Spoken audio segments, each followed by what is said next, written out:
We got the Fantasy 101 pod today. So that means Sean and I will give you guys 101 ways not to suck, or more specifically, we're just going to kind of go through kind of everything you need to know for fantasy, from a fantasy perspective, if you've never really played before. But even if you have, obviously, we know we have a lot of hardcore listeners.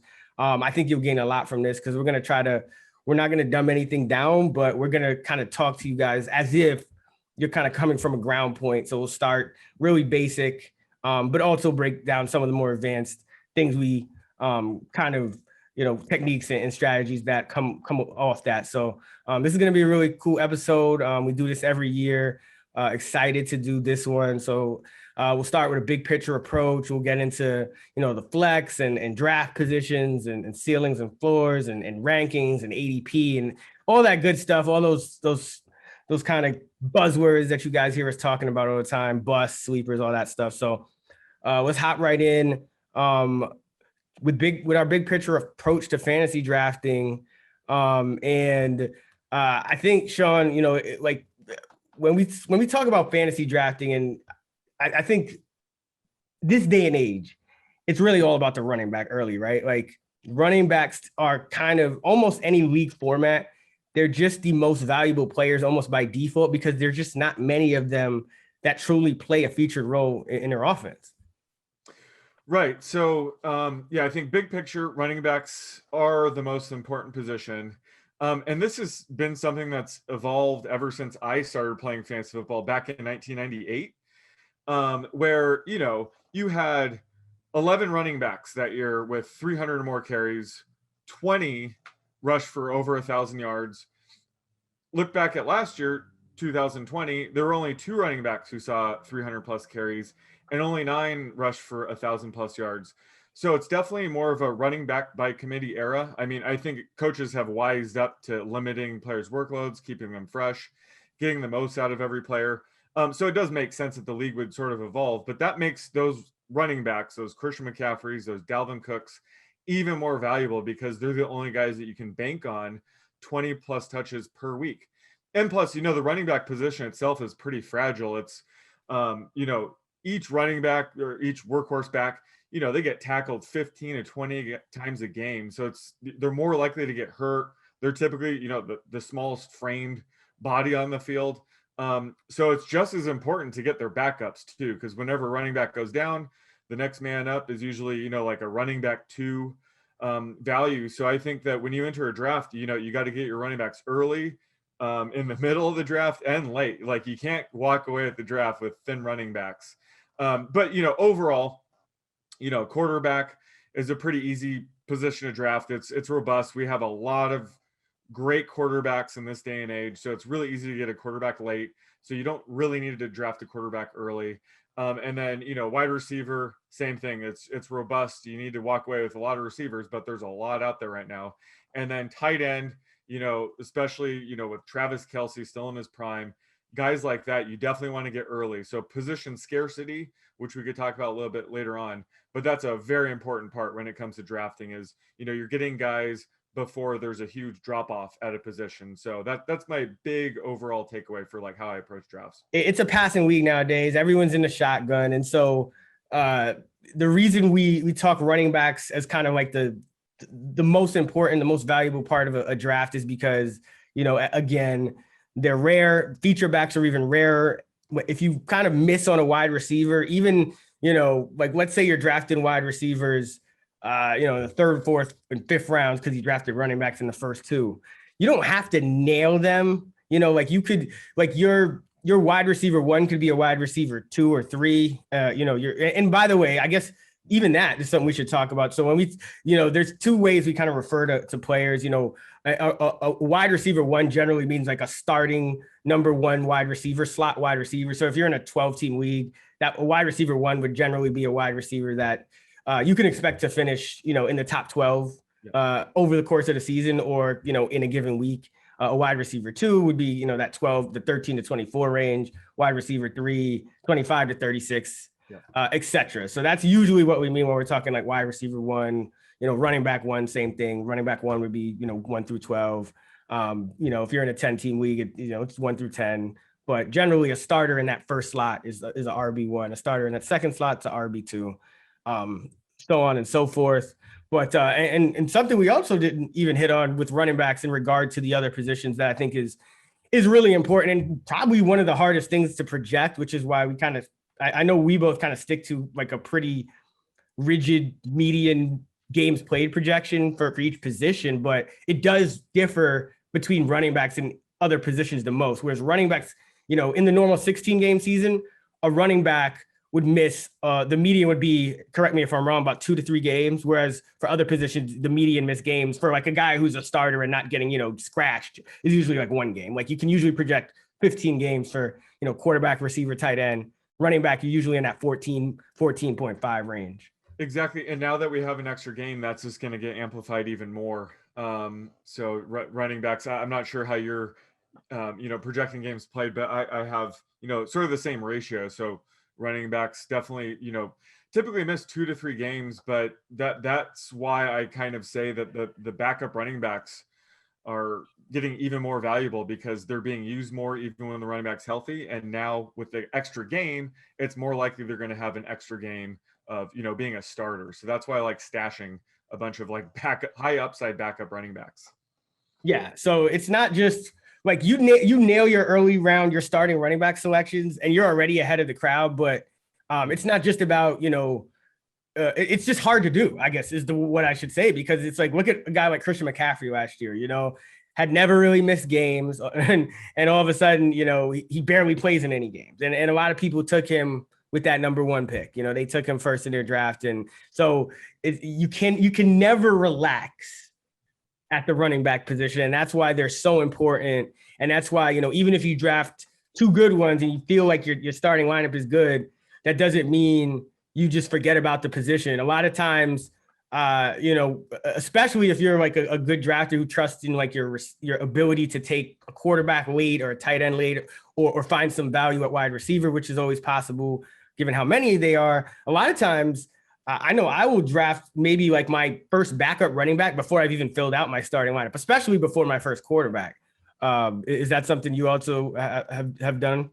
Yeah, definitely. Just because, like I said, they're so valuable that you really do have to build out your bench when it comes to running back, because you don't want to get stuck, plugging in a guy that we're projecting to get, 5 carries in a game. So I think running back, it's critical to fill out your starting lineup there and even start building your bench before you get to some of the other positions like quarterback, where you can get a guy either late or just stream the position. So I think just building your running back core is critical to your fantasy team.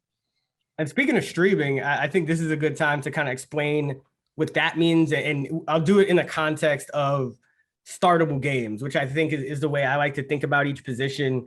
With running backs, even if you draft a guy, your first, if you draft a RB1, a guy who's in that top 12 ranking wise, you're probably going to start him every week. So he's probably going to be a feature back, a guy who can stay on the field on third downs, like your McCaffrey, your Cook, guys like that. And you're going to expect about, 13 to 14 to 15 startable games, because the only non-startable weeks you're going to have are the ones, where he gets hurt. Now, you could kind of apply that to every position. You're just trying to kind of maximize the amount of startable games on your roster. Now, because in most leagues start 1 quarterback, that's usually 10, 12, 14 quarterbacks, depending on your league size, that are needed to start.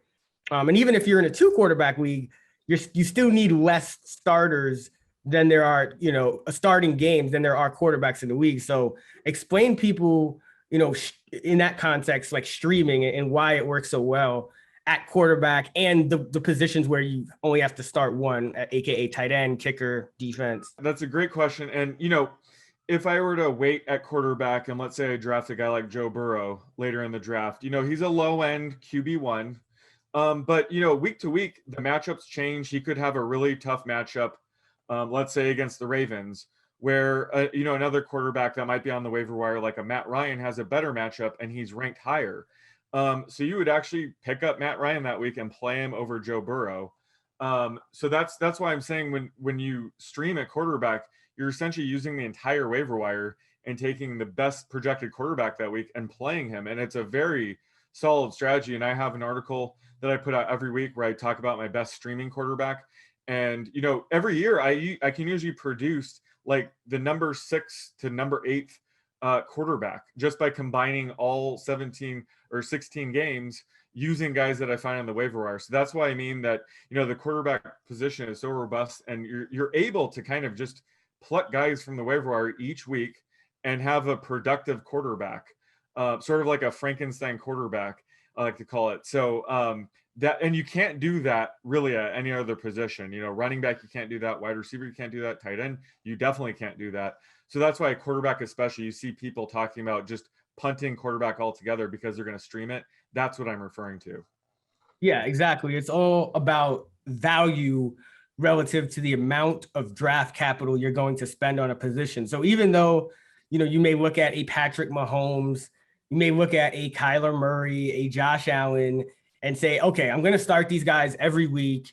That doesn't necessarily mean that, you know, their third, fourth, fifth round draft cost is worth it relative to getting, you know, another, you know, double digit, like, you know, 10, 11, 12, 13 startable games of high end production from a running back or from a wide receiver for that matter, because you can kind of put together a mid-range to high end starter, especially in a one quarterback league, just by kind of drafting a guy that maybe has a good schedule for week 1, 2, maybe 3. And then you kind of, you just kind of pick up and add and drop guys from there. You use your roster and your bench spots to your advantage.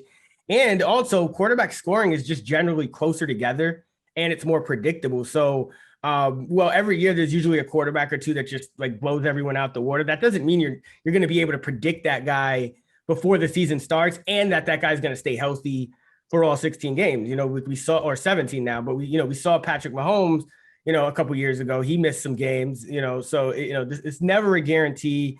And you're going to have some guys, you know, we talked about it on the last 2 projection episodes, you know, guys like Justin Fields and Trey Lance that may not start week 1, but because of their ability running the ball, which is crucial to the quarterback position in this day and age, they'll probably be top 10 starters when they're starting, you know. So there's going to be guys like Jalen Hurts and Taysom Hill were last year that you can pick up and really knock it out of the park at quarterback, which at running back, there's going to be so much more demand for those players. They'll probably already be on a roster, you know, and it's kind of just a crapshoot, you know. So you do have to draft some high upside backup running backs, but they're not just going to necessarily be available for the taking. And if they are, people are going to be willing to spend a lot more of their waiver budget on them or use their waiver priority or whatever it may be to kind of pick up these players. So quarterback is just supply and demand.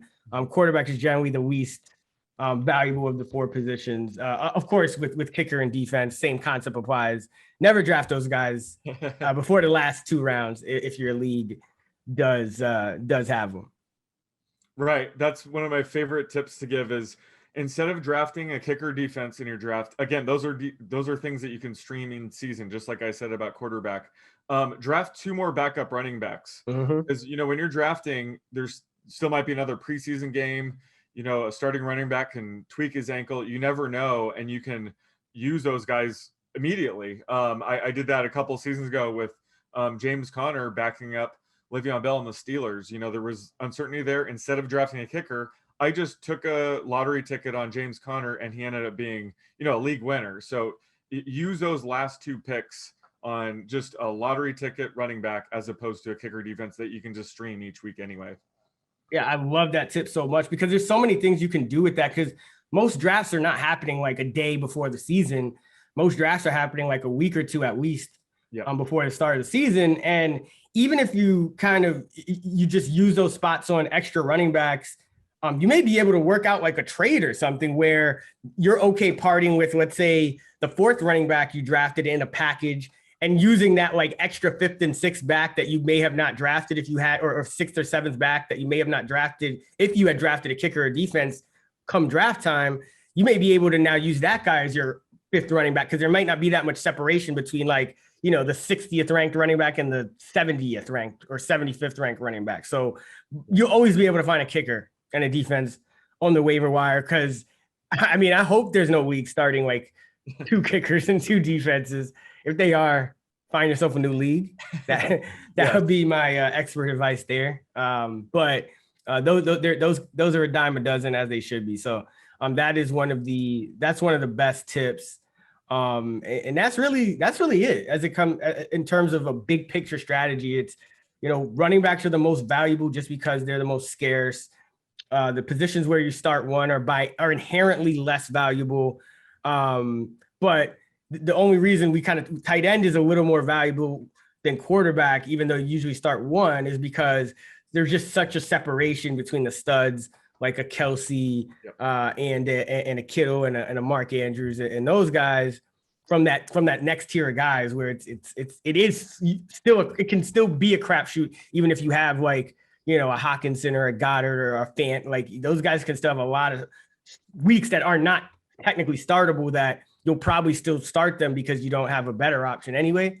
So there's a big advantage to getting a stud tight end like a Travis Kelsey, whereas you can come a lot closer to replicating, as crazy as it sounds, like a Patrick Mahomes than you can a Travis Kelsey, just by streaming. Exactly.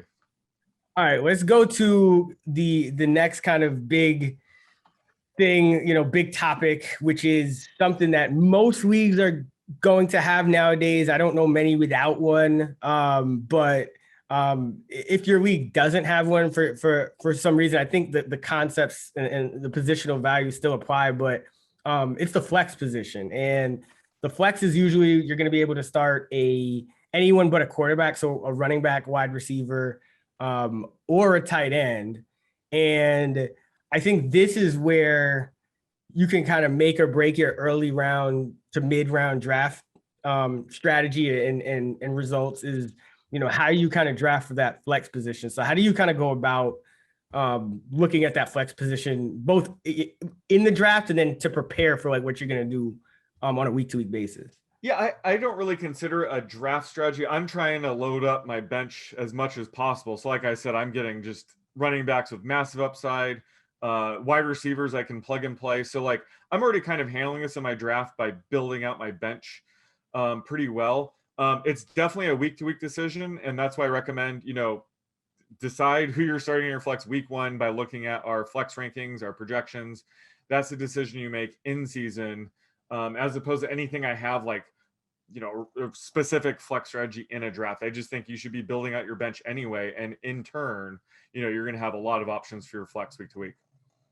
So I do think it's a little bit in draft strategy, but just coming back more to what I was saying before about like, don't be afraid to draft like your third or fourth running back before you have a quarterback or something like that. Cause that's just going to put you in a much better. So yeah, like you're exactly right. But I do consider it something you're doing on draft day. Cause like I think some people would just look to like fill the flex spot with like one guy. And what you're saying is exactly right. It's like, it's going to change every week. And that's also related to how your other positions are ranked every week. So just because you draft 2 running backs and 3 wide receivers in their flex doesn't mean you're going to want to start those players in that they're going to be ranked in that order every week. Sometimes you may have 4 wide receivers ranked above your top 3 running backs or top, ahead of your third running back. And then you'd start a receiver in the flex that week or something like that. So that's why your bench is important.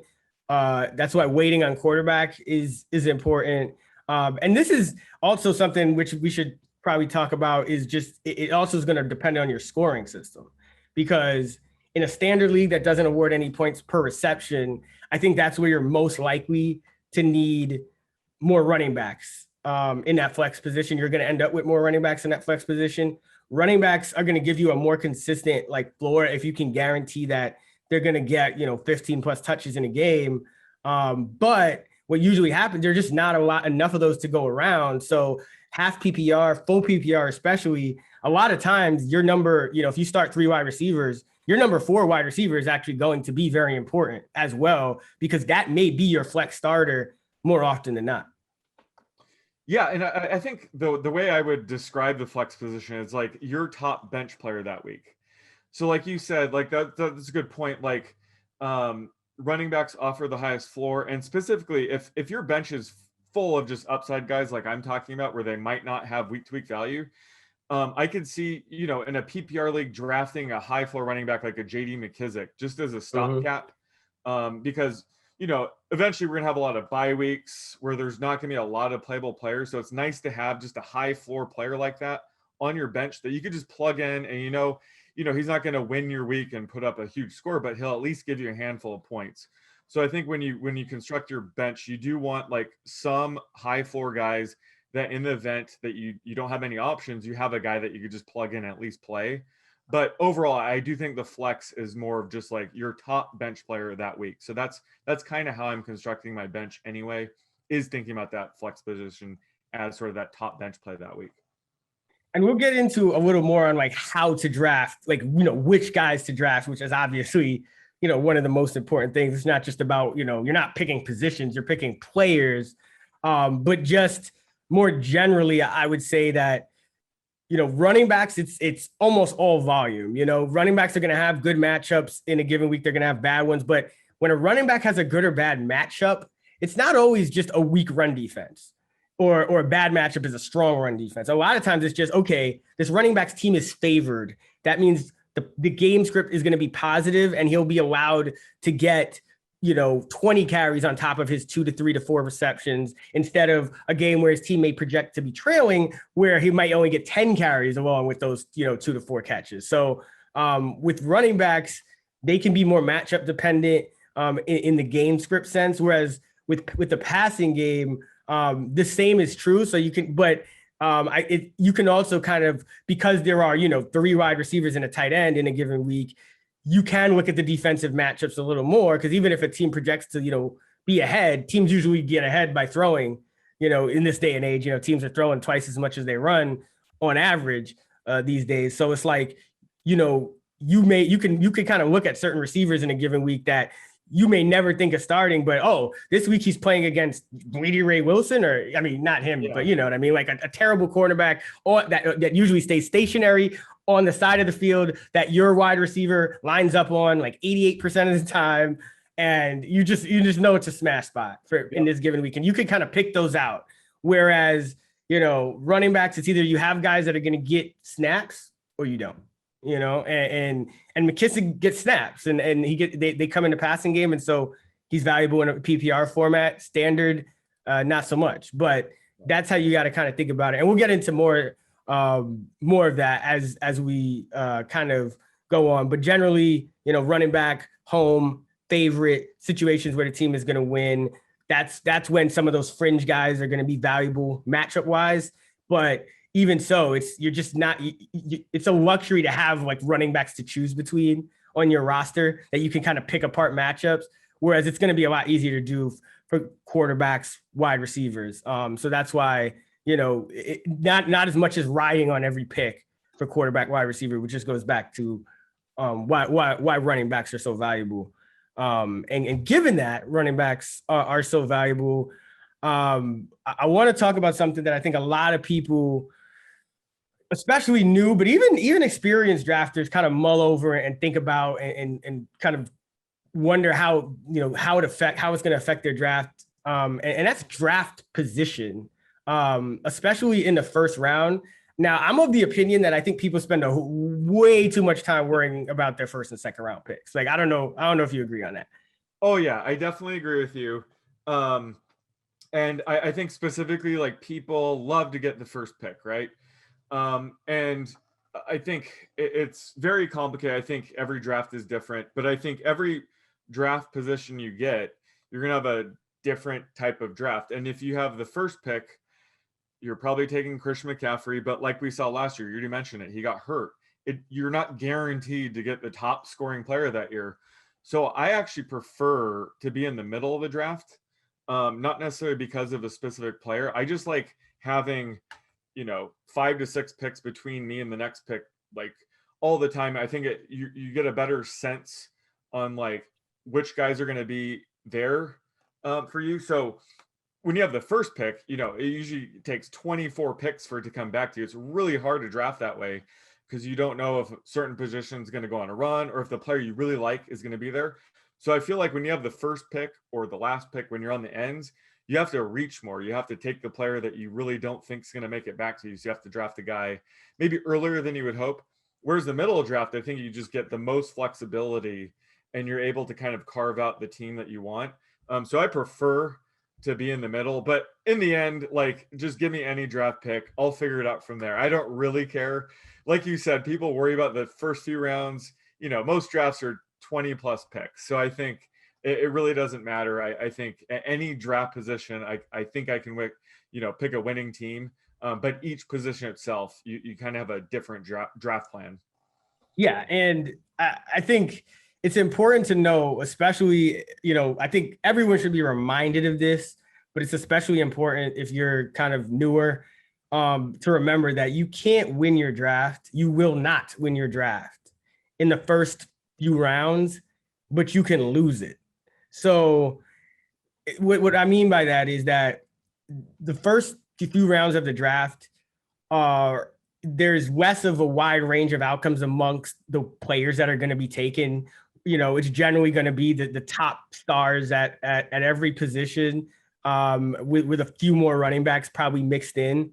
And so what's really going to happen is that you're going to lose it unintentionally, or, less. It's not going to be your fault, but you guys are just going to get hurt.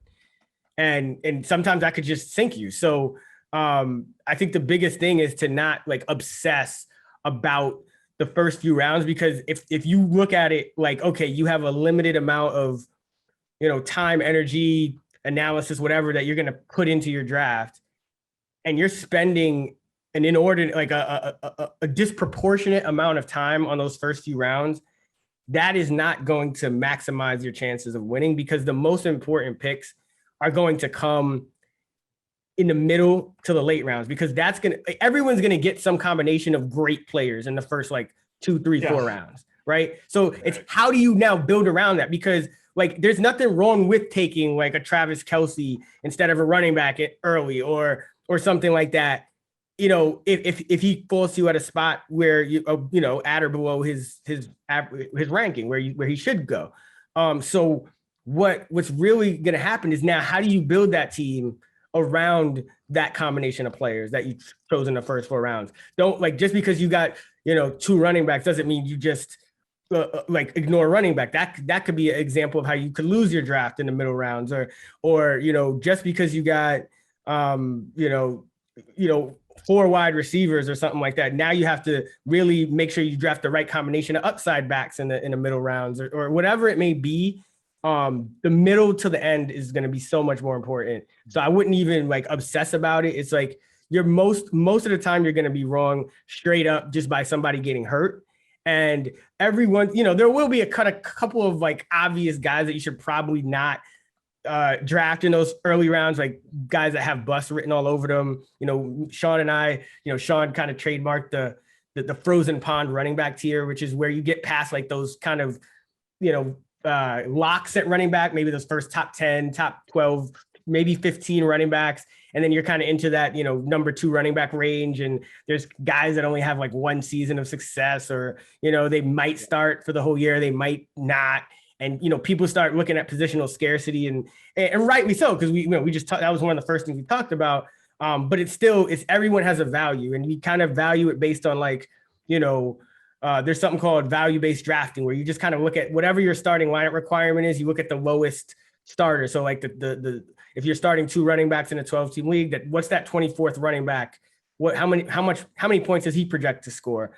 Okay, how do all the other running backs compare to that, being drafted ahead of him? So a running back projected to score 20 more points than the baseline running back would get a plus 20, and then you do the same for every position. You can kind of rank them that way. That's one of the basic ways that we kind of rank players, at regardless of position, for our flex rankings, for our top 200 or whatever overall. You just kind of look at that. So it's important not to go take it too far and say, okay, it's important to be able to recognize okay, here's a spot where I'm not going to reach on a player just because he's at a certain position.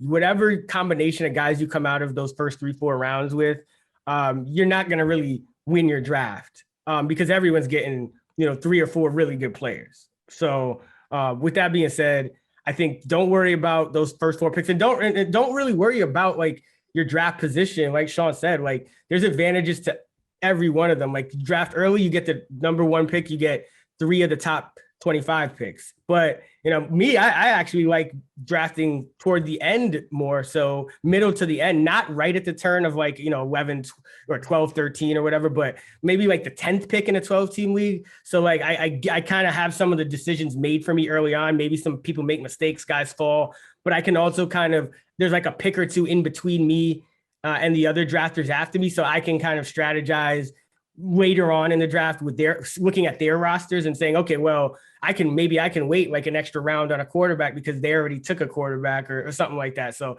I do like having at least, one person, like a pick in between me. I don't like having those 2 straight picks. So the turn is not usually my favorite. Some people love it. But I like having that option of like maybe being able to steal some value, but by kind of looking at rosters, between me and my next pick.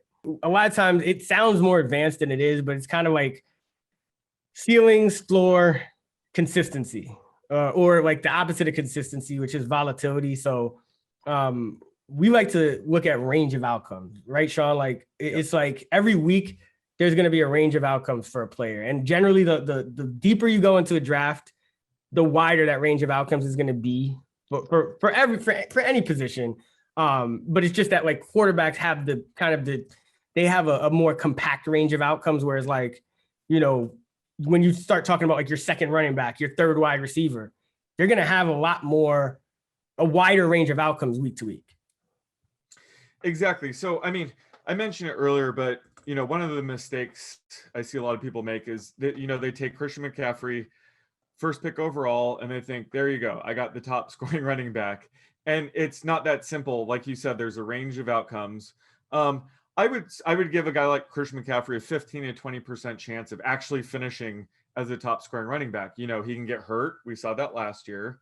Plus anything can happen. Guys behind him can have a career year. He can kind of disappoint a little bit and end up being the 5th scoring running back. So whenever we're projecting players, we're projecting their median.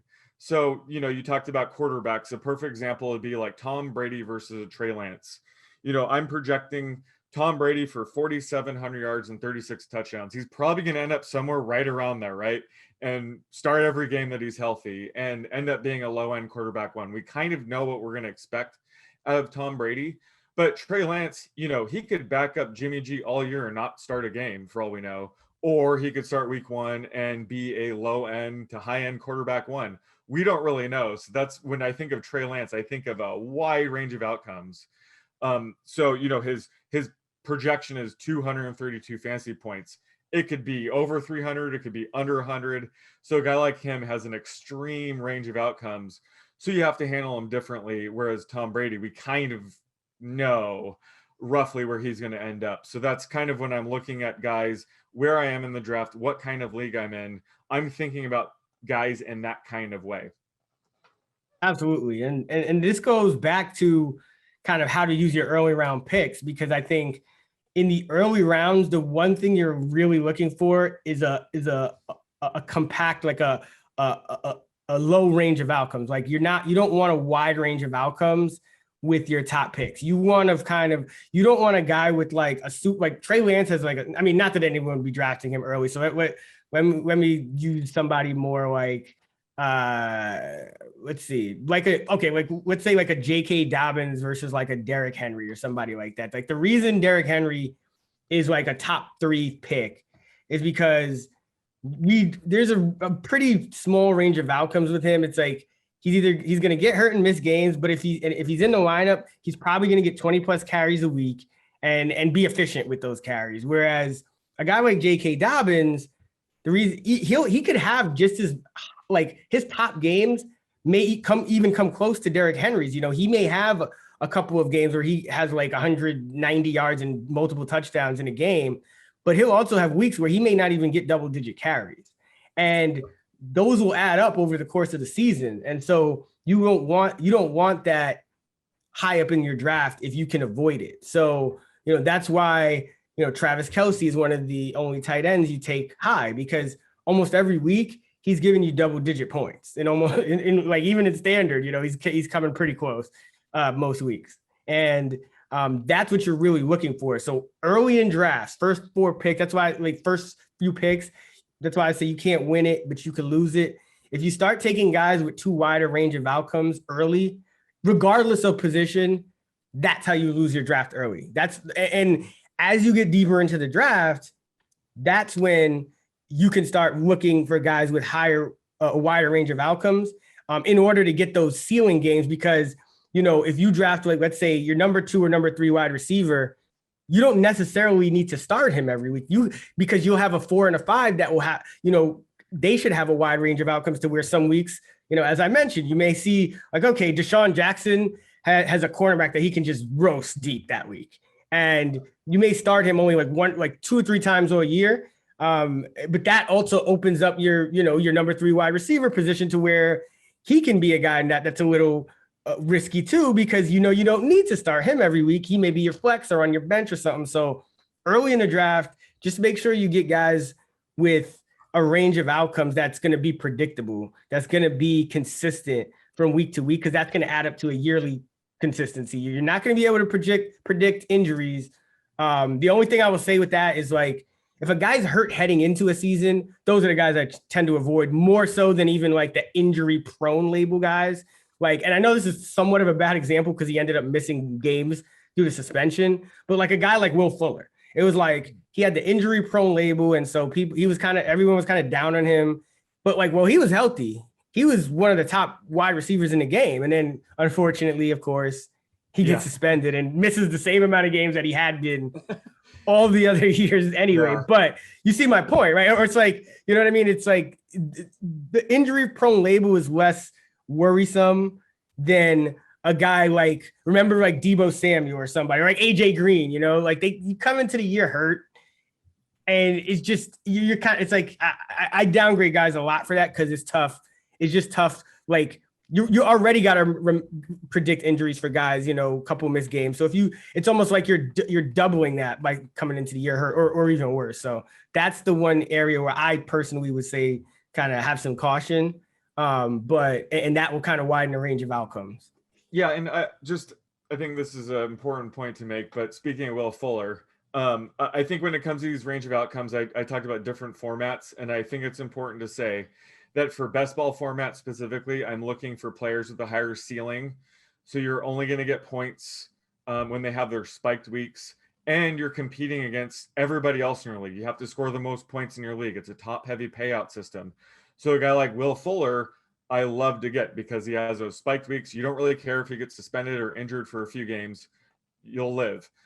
Whereas, season-long head-to-head formats, I value a higher floor much more because, every week you're playing against one opponent. So you just need to score more points than your opponent. So you just need points. So Will Fuller or like a Tyler Lockett having a dud, that doesn't help you that week. It's detrimental. So a guy like Tyler Boyd that I draft over Will Fuller in that range, where Tyler Boyd's probably not going to have massive games with T. Higgins and Jamar Chase now, but he'll get 4 to 5 catches a game and get you some points. So I think that's more valuable in season long. So that's what I have both guys ranked similar in my projections, but I think of them 2 different lights when it comes to best ball versus say season long head to head. That's kind of how I view players differently when it comes to the range of outcomes. Yeah, and just because this is a one-on-one episode, just to be clear, the traditional like default fantasy format is head to head, where it's like you're making a line, you draft a team, and then you make a lineup every week, and you have to set it before games start on Sunday, and you're going against one other opponent, and your wins and losses are totaled up, and the top 4 or 6 whatever teams make the playoffs. Best ball is where you draft a team with a deeper roster, usually have like 2 or 3 quarterbacks, like 6 or 7 running backs and wide receivers, 2 or 3 tight ends. And then you're just whoever the highest scoring, like 1 quarterback, 2 running backs, 3 receivers, are in each week, you get credit for those points. You have more flexibility roster wise. So, if a guy's inconsistent, you can drop him, or you can add him in a week where you can project him. Like, again, go back to an example like a Deshaun Jackson or something. Like, you don't know when he'll be healthy, but if he is and he has a good matchup, he might be on the waiver wire, in a given week. Like he's that far down most people's rankings that you might find him on the waiver wire. You can pick him up. So you're just looking for like consistency with your core players, and then you can kind of supplement with the waiver wire, at quarterback and tight end and at flex and things like that in a given week. All right, let's see. What do we want to talk about? All right, so hold on, Matt. Yeah. Okay. Okay, so the next thing we want to talk about let me say again. The next thing we want to talk about is sticking with how do you draft players?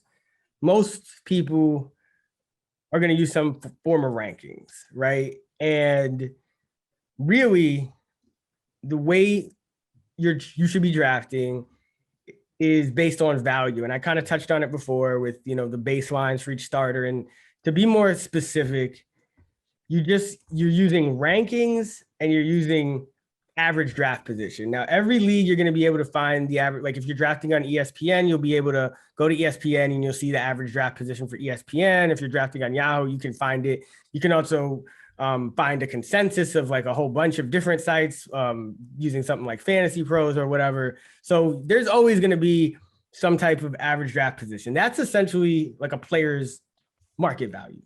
And so Sean, I guess explain kind of what you see as like the biggest mistake people make when they're drafting based on rankings. Like they'll get our top 200, they'll see player A ranked before player B.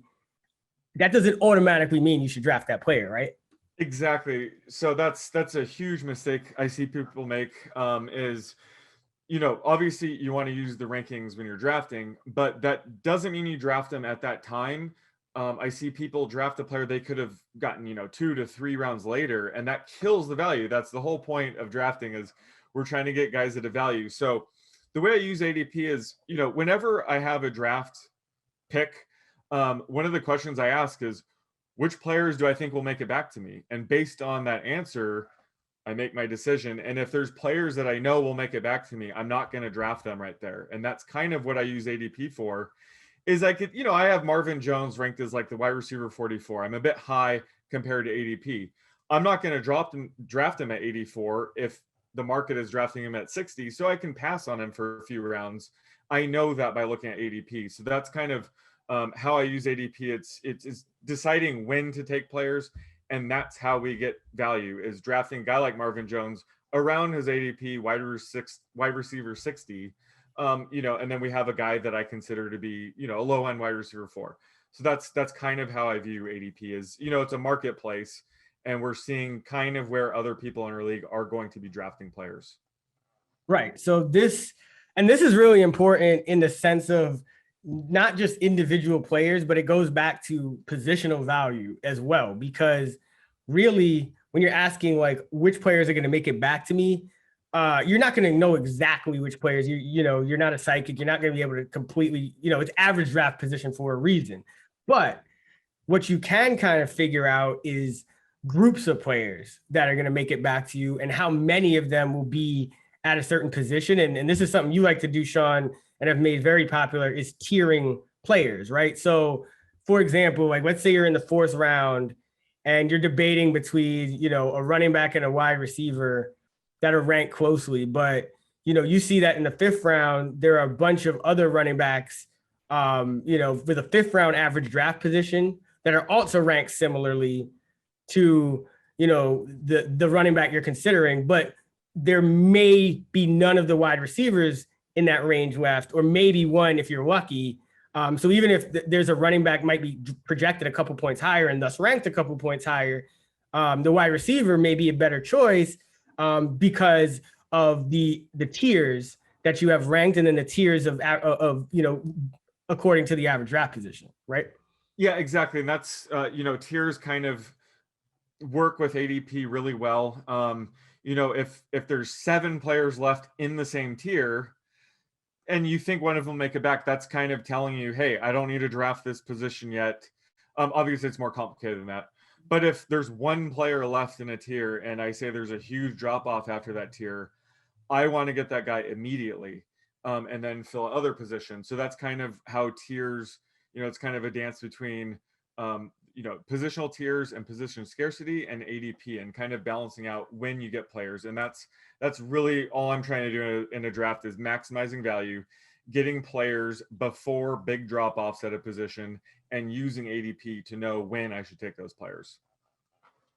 Yeah, absolutely. And it's like the good thing about average draft position is that like there's no kind of secret to tiering players. Like you can just look at an overall ADP and understand the tiers. Like for example, well, the number 61 player is an ADP is Raheem Mostert. Number 62 is Melvin Gordon. Number 63 is Travis Etienne. So those are like there's like three running backs there in that tier, but the running back 20, those are the 25, 26, 27. The running back 24 is at 54th overall. So then you have from 54th through 60th, you don't have any running backs, and then you get three more, and then there's a big drop off until you get to 69. So you can kind of see that like if you're picking anywhere between like 50 and 70, there's probably only going to be like 3 or 4 running backs that are going to go. Now that's where your rankings come in. So that's when you're now looking at, okay, are any of these running backs actually worth drafting, or do I have other players ahead of them? And do I need a running back badly, that badly that I need one of these guys in that range, right? So it's kind of the ADP tiers are you just look at the list, like they're already there. You can visualize it. It's very simple.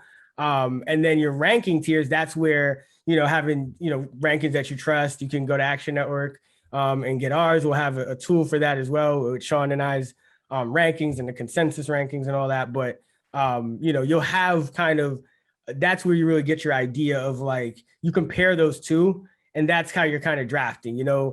Another thing I would caution against is like, and this also goes, especially because people do this in the early rounds, is like trying to plan out every pick. You may have an ideal target, but really you should have more of like an ideal tier and players within that tier are your target. So you shouldn't like, okay, I'm drafting like, 7th. I'm Zeke. I'm going to draft Zeke. And then it's like, well, what if Zeke goes 5th? Then it's like, it's like more so like I'm drafting 7th and I know I want like a Taylor, a Zeke or Chubb or a Barkley, whoever falls over, let's say a Kelsey and Adams, a Hill, or, you know what I mean? Like that's how you kind of should be thinking about it. And like, I guess I'll ask you this, and I know it's kind of a more general question, but I just want to give, people kind of a better visualization of like how we tier our players, and you do this better than anyone.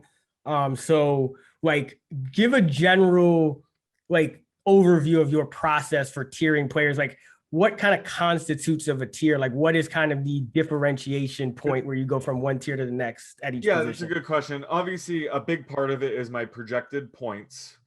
But let's use tier 3 at tight end as an example. Tier 3 at tight end, I have Mark Andrews, TJ Hawkinson, and Kyle Pitts. Wait, I didn't mean to cut you off. Just give your 1, 2, and then 3, just to give people a better. I think that will help even more. So like tight end's a good example of this. Tier 1, I have Travis Kelce all by himself. Tier 2, I have Darren Waller and George Kittle. And then tier 3, I have Mark Andrews, TJ Hawkinson, and Kyle Pitts. So the idea of like, say, tier 3 with Andrews, Hawkinson, and Pitts is give me any one of those guys. I don't care. I like all of them equally. So that gives you flexibility with, the great point you made. Don't go in the draft saying, I'm going to draft this guy, this guy, this guy. Like I'm thinking of these ranges. Give me either Mark Andrews, TJ Hawkinson, or Kyle Pitts, and I'll be happy. I'm considering all 3 players equal in value. So it gives you more flexibility, and you're able to react to the things that come up in the draft you don't expect. So that's how I use tiers, is sort of what you were saying, is like fallback plans, or knowing when to attack a position. Like I said, Travis Kelce is in a tier all by himself. So I kind of want to get him early on before the position starts to drop off. So that's kind of how I view tiers. Yeah. And would you say it's like just for like even the drop off between Kelsey and then you said it was Waller and Kittle, you said? Yeah. Yeah. So like generally, what is that, like a couple fantasy points per week? Like what is the actual raw point projection that's like denoting this separation between the tiers? It depends. It depends on each tier, and I try to point it out in my article. And you can look at our projections honestly to see where the tier drop offs are. But the drop off between Kelsey and Waller, that's a pretty big drop off. So that's a couple points a week, and that's why it's critical to take a guy like Kelsey early. But when the farther down you get, there's less of a drop off. The positions tend to stabilize, but each tier is different in terms of the potential drop off. And I try to highlight in my article itself, I say, hey, this is a massive drop off between this tier and this tier. So it makes that tier even more valuable and why you would want to target that tier. Yeah. And I mean, I don't know if it's because we do this so much, but like, and it's obviously your scoring system could be a little different depending on your league format, but like fantasy scoring, especially when you're for non-quarterbacks, which quarterbacks, don't really matter because you could always find one late, but it's not that hard to kind of calculate fantasy scoring. It's like, 0.1 points per yard, or a point every 10 yards. And then you get 6 for a touchdown. Right. And then 1.5 per reception. So like, I don't know about you, but like, even though I feel like when we kind of publish projections, they're generally in the format of like season long points scored. When I'm drafting, especially, and when I'm tiering, I definitely like to think about it, and even projecting the season long stats. Like I like to think about it on a per week basis. And like, it kind of makes a lot more sense where it's like, okay, I can count on this guy to give me like 4 catches and 60 yards per week in a PPR week. That's 10 points. And then touchdowns are so volatile that like, if we're talking about a receiver, everyone's going to be around like 0.3 or 0.4 touchdowns for the most part. So you could say like, this may be weird, but like I can do that math in my head too. Like, 0.3 touchdowns times 6 is 18, or 4 is 24. So like 2.4 or 1 point, what is it? 1.8 or 2.4 or whatever. So you can kind of calculate points per week, just given like their actual stats. And so you could kind of visualize those drop-offs. Like, okay, there are a certain amount of receivers that you could count on for like 5+ catches and 80+ yards a week. Then there's like a tier of wide receivers that'll probably get you 4 for like 50 to 60 a week. And then there are the 3.5 catch guys, and then the 3 catch guys per week. And they're all going to be within a certain range because yards per reception is going to be in a certain range for receivers, and it's going to be somewhat predictable. So like you can kind of visualize these drop-offs where it's like, okay, Travis Kelsey at tight end, what was he doing last year? Like, well, I'll pull it up right now. He was averaging 7 catches per game for 94.4 yards per game. And then 11 touchdowns in 15 games. What's that, like 0.7, 0.8 touchdowns? Yeah, I mean, that's God tier. I mean, yeah, that's what we're getting at, right? You're talking about these ranges. We're just thinking about guys in buckets, and Travis Kelsey gets his own bucket. There's nobody that you can lump in with him, and that's what makes him valuable. Yeah, and that doesn't mean that like we're saying we guarantee that no one will get more catches per game than Travis Kelsey. It's just from a projection standpoint, no one's median is higher than that. Like Darren Waller, here's an example. And I think this is because I really want to help people kind of visualize this and kind of be able to do this in multiple ways, whether they're beginning or they're kind of picking it up quick, to kind of take them from like this 101 to the 102 or whatever you call it. 7 catches, 94 yards per game is Travis Kelsey. He's in a tier by himself. Now, Darren Waller last year averaged 6.7 catches per game for 75 yards. So even though the catches per game, that's only 0.3 points per week if you're in a full PPR, but the yards per game is 20 yards different. So that's, 94 to 75, or, you could call that 95 to 75. That's 20 yards per week. That's 2 points per week.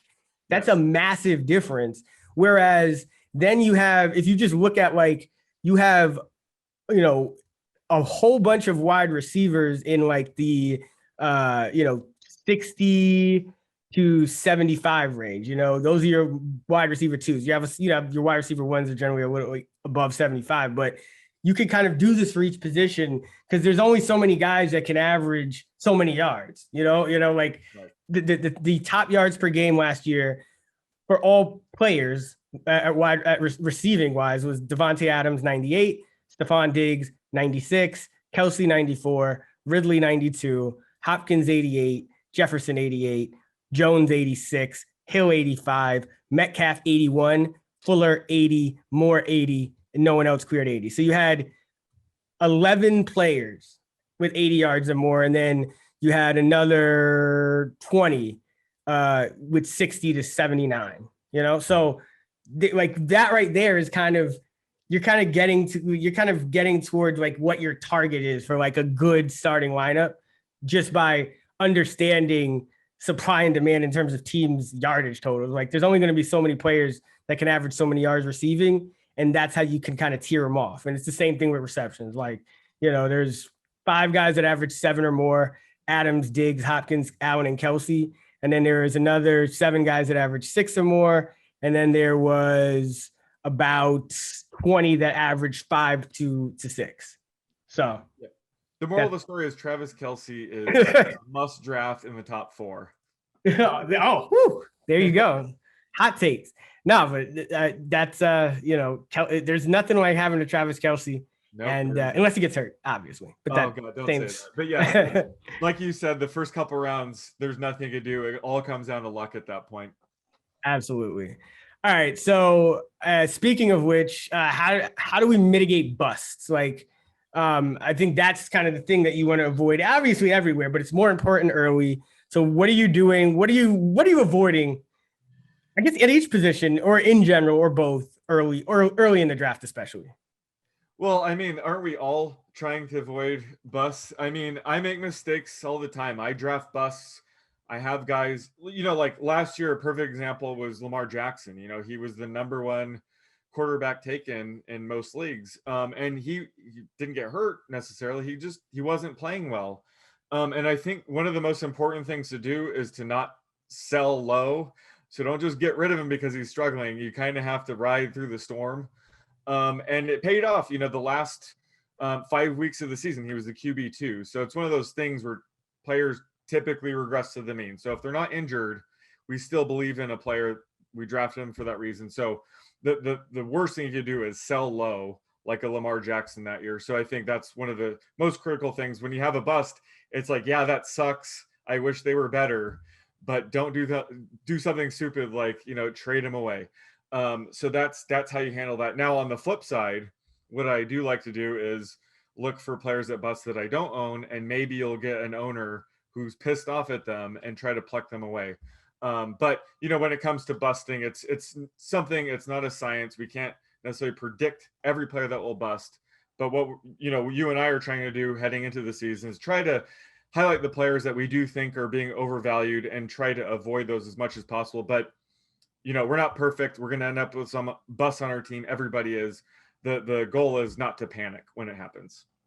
Yeah. And I think some of the other things, first of all, I think like a bust is more of an early round thing to me, like first 5, 6 starting lineup range round, because I think later on in the draft, you should be taking more chances. So like, you draft a guy in round 10 that gives you maybe 4 or 5 weeks of good production, and those might be valuable weeks to you. So even if he isn't like a starter per se, that he might not necessarily be a bust. But I think some things to look out for are like, number 1, don't draft a quarterback early. I think you can save yourself a lot of a bust, just like Lamar Jackson, perfect example. Mahomes getting hurt that the year after he had the big year.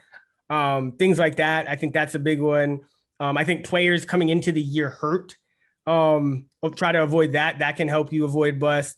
Generally, like yardage per game stats are going to be very predictive. So like guys with, like you mentioned it with the frozen pond running back tier a lot, like running backs with like only like a half season of like production at like the level that you need them to be at to justify that pick,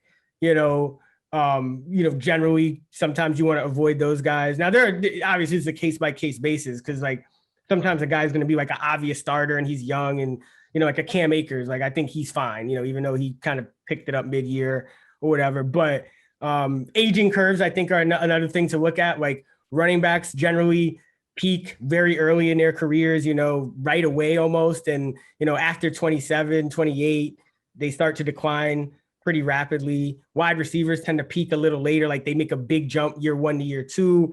Then they tend to peak around age 26 through 28. Then it's like a gradual decline to maybe like 32-ish, where you see like another big drop. So like kind of spotting where, getting ahead of those big drops at wide receiver, like, a guy like AJ Green, like I've been down on him for a few years. Like Jordy Nelson was one you could kind of see coming back in the day. I think there was also an injury involved with that, but generally guys like that, you can, that's one of the other ways you can kind of see bust. But in general, I think, just not drafting a quarterback early, as tempting as it may be, can avoid a lot of way to avoid bust. But also another very important point, I don't consider a guy getting hurt being a bust necessarily, but when it comes to handcuffing your starting running back, what I mean by that is by taking the backup running back. So last year, if you drafted Christian McCaffrey #1 overall, he busted because he got hurt, not because he didn't perform well. And if you had his backup Mike Davis, you would have helped mitigate that loss considerably. Mike Davis is putting up legit RB1 type numbers when Christian McCaffrey's out of the lineup. So that's one of the most simple ways to kind of like make your team a little bit less fragile is when you take a top 10 running back, like you mentioned, the first couple rounds, take their backup. That way, if they get hurt or miss any time, you have somebody that can just you put right in, and you're not going to take that massive loss during that time. Yeah, tell that to the people that drafted Reggie Bonifant. Well, I think by the time the season started, we knew Mike Davis was I'm just joking, but I definitely had some Reggie Bonifant shares for sure. I bring it up to, I was just joking, but it's like what can make like a starting running back even more valuable is when he has like a clear cut handcuff, right? So like Alvin Kamara, Latavius Murray, probably a bad example because you kind of have to draft him a little bit early. But when there's a guy, like a Zeke like was the best, I think. What's up? Ezekiel Elliott and Tony Pollard. Right. Like when there's Zeke, you can get Pollard, and that's the one case where I think, again, it's like what you did early on in the draft can even affect the value of players later on, right? Because value is dynamic in the sense that like when we put out a set of rankings, and this is important, when we put out our rankings and we publish our rankings and our overall rankings, they're coming from kind of the perspective of, the slate is empty, the board is clean. So we'll have, probably, 12 running backs in the top, 20 or whatever, or something like that. But as you start drafting, like if you draft 3 running backs in the first 3 rounds, then obviously, like, even if they're like, you come back in round 4 and there are like still running backs that are kind of valued ahead of other players, like there does become a point where you have to say, okay, like running back just isn't as valuable, and some of the wide receivers left become more valuable now. So it's still, as the draft progresses, value increases, and so when you draft Alvin Kamara or Zeke Elliott early, like Latavius Murray and Tony Pollard should move up like a round or so, compared to what we have them ranked almost by default for you, just to make sure that you get that player. And I hate like reaching on hand. Like I wouldn't say like reach like multiple rounds, but like if it's like a round ahead maybe, and you can kind of guarantee yourself that you can get a guy like a Murray or a Pollard, it can pay off in a huge way, because again, those running back slots are just so difficult to fill from week to week. So if you can get like an either or situation and you kind of have your running back locked up based on that, it can be really valuable. So yeah, handcuff your running backs wherever possible, but make sure it's a clear handcuff. Like never, like if there's like a two back competition for like a handcuff, it's like you may be better off not doing it, because you could just, there may be a higher upside lottery ticket back that you're kind of passing on because you're trying to get like one half of this what will be a committee, even if the guy goes down anyway. Mm-hmm. So there is like an art and a science to handcuff him. Okay, let's finish it off with we already talked about game scripts. So I want to talk about our research process and then in season strategy a little bit at the end. So let's start with just how do you prep for drafts? Well, okay, so I mean, I'm making projections. I'm analyzing every player. I don't expect everybody to do that. When it comes to preparing for your draft, I think the most important thing you can do is mock drafting. Let's say you have a draft in a month. Like I would start right now. I would hop in a mock draft from each draft position and kind of get a sense, try different strategies out and get a sense of which players make it back to you. Like when the draft season started, I started drafting teams a couple months ago. I thought I had a good draft plan, and then I got into mocks, and I was like, whoa, like you need to get running backs here, you need to get wide receivers there. So you learn a lot by doing mocks. You don't want to show up at your draft, stale and not having an idea of like how the draft might flow. So I think it's critical to just mock as much as possible from each point in the draft if you can, and just get a general idea of what to expect. And then from there you can kind of know which areas you need to research a little bit more on players or tiers or positions. But you don't get that unless you mock. So I think mock drafting is the best way to prep for your draft. Yeah, and especially if you know what number your pick is, at least mock for that slot. But yeah, I mock for all of them because I'm entering so many different drafts. Entering best ball drafts, especially at low stakes. If you need, some type of stakes just to feel, like it was worth it, you can do that. It's kind of in place of mocks. And one of the things I think is big, again, just goes back to like, you don't really win or lose your draft in the early rounds. You especially don't win it. But I like to kind of finish your mocks or like another strategy I have, even if you're not actively mocking, like just visualize the draft from the end of it to the beginning. So like, for example, one of the reasons we preach take a quarterback late is that you can start with, like, let's say you're in a 15-round draft and, take out the kickers and defenses. Those should always be your last picks. But let's say you're in a 15-round draft and you're looking at ADP and you're saying who would be available in round 15 that I would be comfortable drafting, who's a value, who's good, who can I potentially like start or who's a good value here that I could get way down around 15. And you might say, okay, there are like maybe 4 or 5 quarterbacks here that could probably start for me at least week 1, week 2 that I could get in round 15. Okay, boom. So I know I could take a quarterback in round 15. All right, round 14. What's in round 14? Okay, there's even more quarterbacks, and there's also a bunch of like, teams like second or third receivers that, may not even get drafted, but that I think have some good upside that I would feel comfortable as like that last wide receiver off my bench. And then you go, okay, round 13, what do I see here? Okay, maybe I see more wide receivers. And you do it that way. And then you start having your targets and your tiers for each round. And then it kind of leads you to the conclusion that you'll probably get from what we talked about anyway, which is that I need to prioritize running backs. I need to try to get a stud tight end if I can. There will be quarterbacks that I can make do with late, and there will be kind of end of the bench wide receivers that I'll make do with late. But running backs, I probably need to go a little bit earlier. Even for my like backup bench running backs, probably need to go a little bit earlier. But if you start from the bottom up, I find that it helps your draft so much because you're going to be able to kind of see ahead as you're picking. You're going to feel a lot more comfortable. You're not going to panic. You're not going to let the timer run out or anything like that because you're going to kind of have some idea of what you should do. And it's a good time to get mistakes out and try new things. Like I said, say you want to do a mock draft and you're like, I'm going to go against what Sean and Chris said. I'm going to draft Patrick Mahomes in round 3 and see how this goes.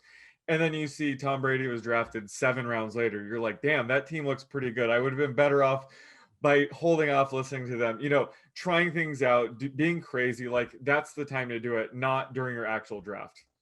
Yeah. And even if you want to have a strategy that goes against like expert consensus is just, it's advice. It's what we do. It's what we found that works. But that doesn't mean you can't win with a strategy that does draft a quarterback early, but that does make it all the more important to kind of visualize your draft, to mock, to kind of plan out your other picks, because it's probably going to be a little bit harder, right? So you're gonna need to know, like, okay, if I plan to draft a quarterback in round 1, 2, or 3, how am I going to make up that value at running back or wide receiver, or what, like, what is going to be my plan? And that's going to depend on your draft position and your scoring format and all that. But if you like, for example, I actually will, especially because I enter, like, probably hundreds of different best ball teams and stuff, like, I will take crazy chances sometimes and, like, kind of like say, okay, like, I'm gonna draft a team with like Kelsey and Mahomes or something like that. And, you have to draft those guys early, obviously. And so now it's like, what am I going to do at running back and receiver? And I'll kind of have a plan for that type of draft, depending on my position and what I can do. And that's going to kind of be fleshed out by doing mocks and visualizing the draft. So you can win any which way, and because you're never going to be able to predict anything perfectly. There are just certain strategies that are more fail safe than others, I guess you could say. And that's what we try to. So mock, finish your mocks, think from the ground up, do an upside down draft, prepare for all the different contingencies, and you're never going to be able to, again, you're never going to be able to predict, like, ADP is average draft position. Somebody else might do something crazy, like take Mahomes first overall. And then you're sitting there at number 4 and you thought you were going to maybe take the first wide receiver. Now you might get like a top 3 running back, and that might change your draft strategy. So you got to be prepared for different things to happen. So, but generally prepping is drafting. And then, if you're kind of using some projections, you can kind of download a set like mine or Sean's or a consensus, and kind of, you can tweak them yourself if you want to, and project points, or do it in a tool like our tool. Or whatever. So those are kind of the ways that we prepare. So I just want to wrap it up by talking a little bit real quick about just like in-season strategy. How do you use like the moves available to you, trades, waivers, to your advantage in season? Well, the problem with me is a lot of people don't like to trade with me. They think I'm trying to scam them, and they avoid making deals. I know the with me, feeling. but I mean, ideally, when you're doing trades, it's not about screwing the person over. You want to offer them a player that helps their team as well. But you're trying to buy low on a player and sell high on your player. Or if you're weak at a position, you're trying to fill that hole. But trading is very valuable tool in season. And especially, when it comes to the waiver wire, I think one of the most important things that you have to decide during the season is, when to use your free agent budget, or your number one waiver. And I think there's so many different variables that come into it. But I think one of the things that I look for when I'm making like a number one waiver ad, or use most of my free agent budget, is when that player is going to offer value the rest of the season. So let's say it's a backup running back that is now going to take over the starting job, and he's on the waiver wire. And the starting running back tears their ACL, they're out for the rest of the season. That running back is now super, super valuable. So I'm going to use, probably my number one waiver or all my free agent budget to lock down that guy. Whereas, if a player like Ezekiel that's going to miss 1 to 2 games, yes, a Tony Pollard is now valuable for those 2 games. But he's a short-term rental. So you don't want to spend too much of your free agent capital or your number one waiver. I guess Tony Pollard is a bad example because he should be owned everywhere, but you get what I'm saying. Yeah. When a guy's just going to have a 1 to 2 game a value, that's less valuable than a guy that's going to have it for multiple weeks or the rest of the season. So that's kind of how I think of, the waiver wire making decisions in that regard. Yeah, I think just generally, kind of going to your point, it's like what I try to do is, by the time playoffs come around, ideally, and it's not always going to happen like this, especially in larger leagues, but ideally, I would just like to have a team full of studs. So yeah, that's another right. It's another reason why, like, I'm usually looking to draft a Kelsey if I can, because it's just so hard to like get that. But like, if I have the opportunity, for example, to trade like my RB2 and like my wide receiver 2 for an RB1, even like it may look a little unbalanced, like the projections may give the other side more points, but it's like, if I'm gonna have like a guy that I could count on for like top end production every week, it's going to be more valuable to me than a guy that I may consider having to bench, on a week to week basis for another guy. So like, I guess it's not even just, it's just consistent production. I'm always looking for it in any league where I have to, start, it's head to head. So I have to start guys. I'm always looking for like consistent production, which is another reason why I'm like you said, use those extra picks on running backs rather than getting a kicker defense when you don't until you have to, or because I'm always looking to package, as many players as I can for studs. And I think running backs are always going to be the most valuable trade chips. So like, even if you draft a running back that may end up being a bust in week 3, there might be people that still don't believe he's a bust. But so you kind of have him as RB2, RB3. Maybe that's what he really is, or even worse, but he may have been drafted a little higher. You can use that running back as a trade chip, and you could still kind of come up off that if you package him in a deal. So it's always good to have a bunch of running backs, a bunch of receivers, so that you can kind of do 2-for-1s or 3-for-2s. Yeah, that's what I was gonna say. So that's a good tip, is like, especially when you're getting close to the playoffs, 2-for-1 trades are definitely the way to go, because like you said, you're trying to maximize your starting lineup. At that point, your bench is a little less valuable. So yeah, I would agree with that. Like 2-for-1 trades leading into the playoffs to upgrade your starting lineup, I think is a great tip. Yeah, and every week that passes, there's less injury risk. So every week that passes, your starting lineup gets more valuable. You can look at schedules, when you're going to go head to head with other people, where people are in the standings. So like, if you are going to trade, make a trade, you can also try to do it with a team that's, the teams that are down in the dumps tend to want more startable guys. That's probably why they're down in the first place. So sometimes you can make those 2-for-1 or 4-for-2 or 3, 3-for-2 or 4, whatever, and get like 2 studs, because a team just needs starters, period. Yep. And you don't have to worry about the trait biting you if you're in a good position. And on the other side, maybe you take some chances on some upside guys a little more. If you're near the bottom, but I'm always looking for studs and guys like that. And I'm always willing to make those like 2-for-1s. And every once in a while it'll burn you, but more often than not, you'll find that like a guy that when to start him is going to be so much more valuable than guys that like, it's like they look good on paper, but you never know which week to start them, and you're kind of choosing between them. It just opens you up for more errors. So yeah, and just one last point when it comes to waiver wire, and what we were talking about earlier when it comes to streaming quarterbacks on the waiver wire. So a lot of times I head into a season with that plan, but you usually end up stumbling across a jackpot. So we're not going to just be streaming Carson Wentz and Derek Carr all year long. Last year specifically, I ended up with Justin Herbert in a lot of leagues. So I had some more teams where like I ended up on Jalen Hurts when it came to playoff time. So when it comes to like streaming these positions, a lot of time you can actually stumble upon a guy that ends up being a top 5 player. So that's another reason why when it comes to quarterbacks specifically, it's not a bad strategy, because it's there's so much upside available on the wire wire that you do end up a lot of times striking gold. So that's another point I wanted to make.